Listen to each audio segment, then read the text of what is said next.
Okay, today we're going to look at some half-life calculations.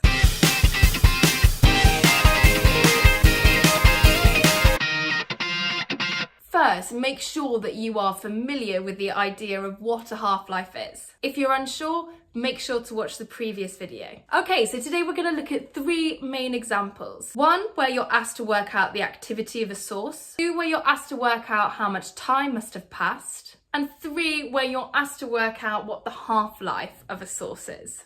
After that, we'll have a quick look at some graph questions. So the principle that we're using throughout all these examples is the following. Activity halves after every half-life that has passed. Have a look at example 1. We have a radioactive source with an activity of 24 becquerels. Told this source has a half-life of 1 minute. Now we need to work out what the activity of the source will be after 3 minutes have passed. With questions like this, our first step is to work out how many half-lives have passed during that time.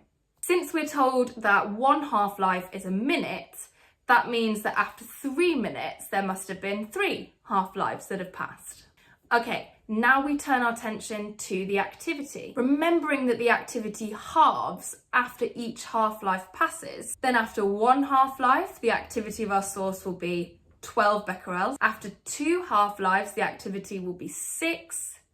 And after 3 half-lives, the activity will be 3 becquerels. Okay, on to example number 2. The half-life of potassium is 1.3 billion years. How long does it take for the count rate of potassium to drop from 1200 counts per minute to 150 counts per minute? So again, we need to work out the number of half-lives that have passed. But this time, we have been given an initial activity and a final activity. So what I need to do is to see how many times I have to halve that initial activity until I reach my final activity. 1200 divided by 2 is 600, that's one half-life. 600 divided by 2 is 300, that's 2 half-lives. 300 divided by 2 is 150, that's 3 half-lives. So 3 half-lives have passed, and if each half-life is 1.3 billion years, then the total time that has passed must be 3 times 1.3 is 3.9 billion years. Okay, and on to example number 3. In 15 days, this source's count rate has dropped to 1/8 of its original value. What is the half-life of this source? So again, in order to work this out, we need to first work out how many half-lives have passed. If this source has dropped to 1/8 of its value, that means that there must have been one half-life passed to get it to half its value, another half-life passed to get it to 1/4, and a third half-life must have passed to get it to 1/8.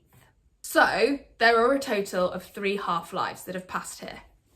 Okay, and we are told that that whole process took 15 days. So if 15 days is equal to 3 half-lives, then 1 half-life must be equal to 15 divided by 3, 5 days.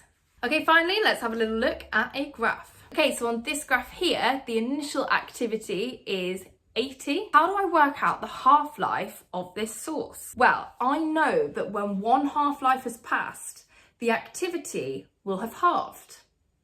So if it starts an activity of 80, after one half-life, it'll be at an activity of 40. Find 40 on my y-axis and then go down to my x-axis, and I find that 6 hours have passed.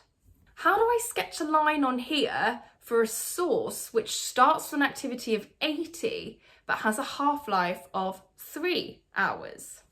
Okay, we'll put your initial point at 80, 0. Then when 3 hours have passed on your x-axis, that activity must have halved. So your coordinates should be 3, then 40. Then I need to do the next point.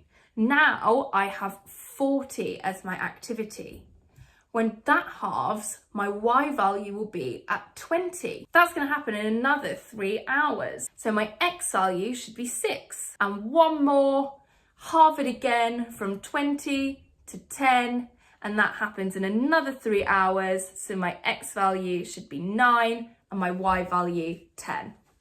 Okay, thanks for watching. Hope you found that helpful. Please make sure that you download the notes for all those examples worked out neatly. And if it was at all useful, please do like and subscribe for more videos.